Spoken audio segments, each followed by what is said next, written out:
In this film, I'll be speaking about how to play octaves with a small hand. Now, first thing, I don't have small hands. For that reason, I'll be demonstrating using tenths and elevenths. Essentially, the video can apply to anyone who's using their hand opened out towards somewhere near its limits. How to do that safely, how to do that freely. So the first thing to say is that there's certain tendencies that come into play very often when we're using a very open hand. A lot of these tendencies that most of us have are not helpful in the slightest. We may believe we have no choice, that this is the only thing we can do when we're pushing the hand towards its limits.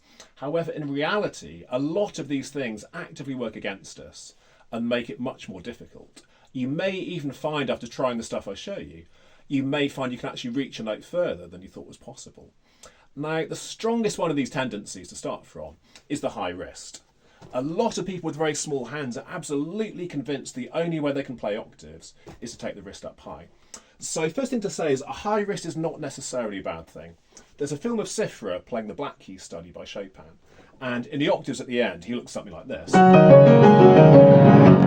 Absolutely locks into that position. Now there's an argument for it there actually. I think in such a small burst you can get away with it. I wouldn't want to do that over a massive burst of octaves, but in a small one, it works okay. If I use a relatively low wrist, I might not get the same power. So just as a one-off burst, you could argue that this is actually quite a good thing there. It really gives the stabilisation to have the wrist up high. However, if we do that in everything, it's incredibly limiting, and especially for a small hand. Now, contrary to what you may think is the case, lifting the wrist up high actually limits your reach. It's going to make a small hand even less capable. So to show you that, I'll be looking at tenths. Now, I've never had to play parallel tenths in succession this way. I practiced them a little bit for the video, so it may be a little bit ropey, but I'll try and play them relatively fast.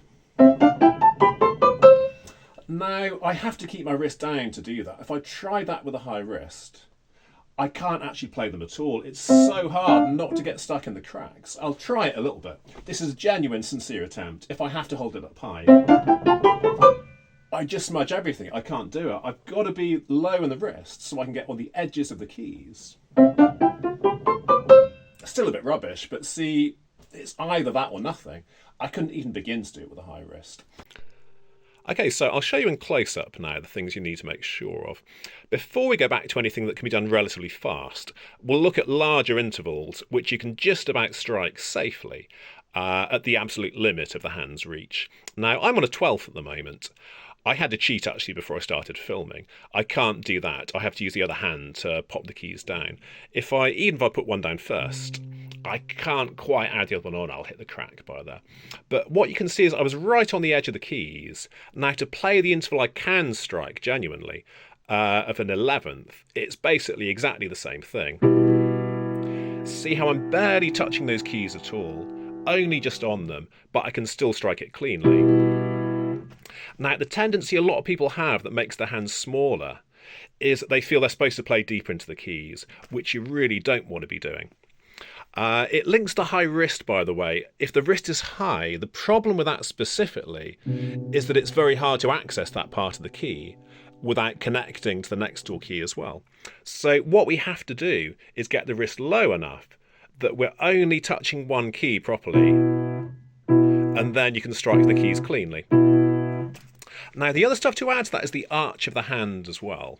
If the arch collapses, I can sort of almost do it, be very unreliable, and this would be where it gets very unsafe.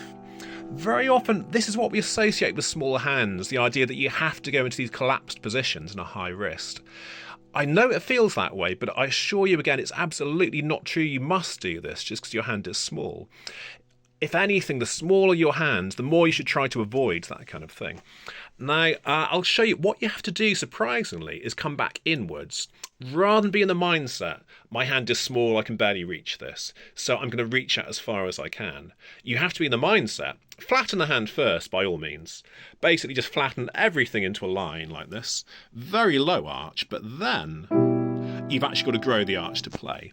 So what that means is we're doing this grasping action, feeling it as low down in the base of the thumb as possible, at the bottom of the fifth, the knuckle of the fifth finger. Not at the tips like this, that wouldn't work at all. Those muscles are very weak. We need that strong grasping action. So flatten the hand first, touch the keys, draw inwards, and I'll show you again. You may think, well, yeah, that's just because I've got a big hand, but I truly am right at the limits of possibility here. I'm barely on those keys at all, see. It's as long as the hand is flat before you start, you should find, even close to your limit, you do have some capacity to do this. If you truly can't do that, maybe you have reached the limit. Maybe that interval is just not realistic for you. But a lot of people will honestly find they can reach one more note than they thought by experimenting with this. Now, the other thing you can do is gentle stretching exercises along those lines. Don't force anything. We're not trying to rip through the muscles or the tendons or anything, but just very gently, if you reach forward with those fingers and use the keys to push the thumb more outwards to the side, and then the same exercise the other way around, same thing, barely on the key at all, reach a bit forwards, use the other keys to gently coax the fifth finger outwards. This is something that makes a big difference very quickly sometimes. Very often that helps the hand to get more outstretched without any great effort to do that. And then again, draw back in again. So honestly, a lot of people that have this thing of the high wrist on their octaves, yeah, I'm sure that they do indeed have a small hand, but very likely that they're not truly using the hand to its full capacity. I'd suggest that probably most people who can get the wrist high on an octave would at least have a ninth, quite possibly a tenth, when they use the hand in this different fashion.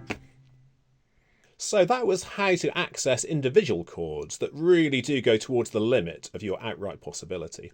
We'll come back now to things you can do relatively quickly, which will certainly be a slightly smaller interval. I know for myself I can strike the 11ths, but there's no possibility I could play parallel 11ths fast. It's not going to happen. Certainly for myself, the 10th is quite a challenge. And as I said, I've never played anything where I actually have to do fast tenths. But if I was going to work at it, I'll show you the kind of stuff that I would be doing. Now, essentially, it's the same thing as the individual chord. We want to get this grasping action going. If we're in the mindset, my hand can barely reach this, so I'm going to absolutely stretch it to its limit and then shove into that. And the wrist will almost certainly go up when you think that way. The problem is caused by the fact that we can't properly access the edges of the keys.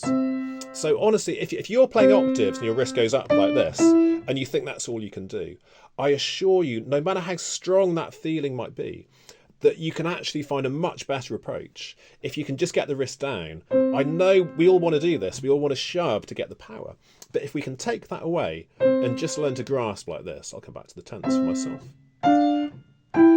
See, if I had to just sort of shove in like this, I just couldn't access them. It's not possible unless your hand is significantly larger than it needs to be in the first place for that interval. When I come down here, then it becomes truly possible again. If I tried to do that, I couldn't even begin to do them in the first place. So, I mean, I don't envy anyone who has a small hand, where for you, an octave feels like what I'm doing right now. It's not easy. And I understand exactly why people are so convinced they have to do these compensations. But if you can break out of those, do this kind of thing instead, the octaves will definitely grow easier from there. So it's this grasping action. Feel the keys first and then snap out of them. That'd be, for me, the first exercise. The next one to do would be to then throw the fingers a little bit. Throwing them helps to open the hand. But again, we're not throwing into this kind of thing. If you can do that and land cleanly in that kind of way, again, your hand is much bigger than you've realised. What we want to do is get the hand to open on the way in and then draw inwards. That's how we can access the keys cleanly. So this is good exercise, slightly throwing into the keys, catching them. I'll try that fairly fast. Yeah, honestly, I don't envy anyone for whom this is what the experience of playing octaves is like. But if you work at this kind of thing, get the precision of the fingers catching the keys, make sure we don't do this kind of thing, start flat, use that kind of grasping action. It's something that will develop, and I assure you, the high wrist is a compensation we don't need. It's not making it easier. It's making your life a lot more difficult if this is your standard port of call. Now, just to finish, if you do have very small hands, There's a link in the comments to an Egyptian pianist in an interview. This guy has truly tiny hands, can barely stretch an octave. Nevertheless, he plays really big works by Rachmaninoff, the sonatas, concertos. He doesn't shy away from anything. Now, I'm not going to shame anyone and say, okay, if you've got small hands, that's no excuse. You should be playing Rachmaninoff concertos. That's not what I want to say. But you do have to be careful not to get into a kind of victim mindset if you have small hands.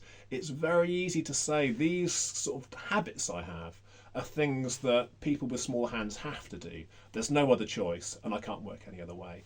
If you do let yourself get into that kind of mindset, it can be incredibly limiting. And I'll stress it, if you watch this guy playing, he can't do the kind of exaggerated arch of this kind, obviously, with the size of his hands. You wouldn't see him looking like Rubinstein or Richter.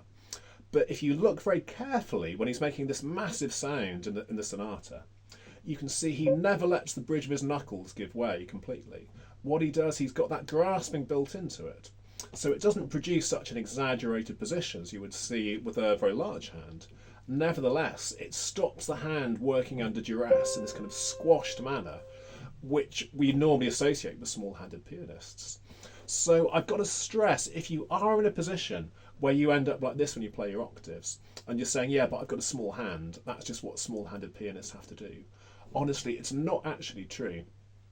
And what is actually the case is that if you can play your octaves accurately and you're getting into this kind of squashed position, that's a sure sign your hand is bigger than you realise. Because if you were really working at the limits of possibility, you'd be looking at something like this, right on the edges of the keys, like when I showed my 10ths, when I showed the 11ths, you'd be in these kind of positions. So play around, try and discover what's possible. I'm not out to shame anyone and say, yeah, you've got small hands, tough. If you're not playing Rachmaninoff concertos, then you're a fool. Of course, I'm not going down those lines. But keep an open mind. Don't let yourself get into this mindset that says, I can't do these things. Keep playing around with what's actually possible. And you may be surprised at how much further you can go than what you previously thought.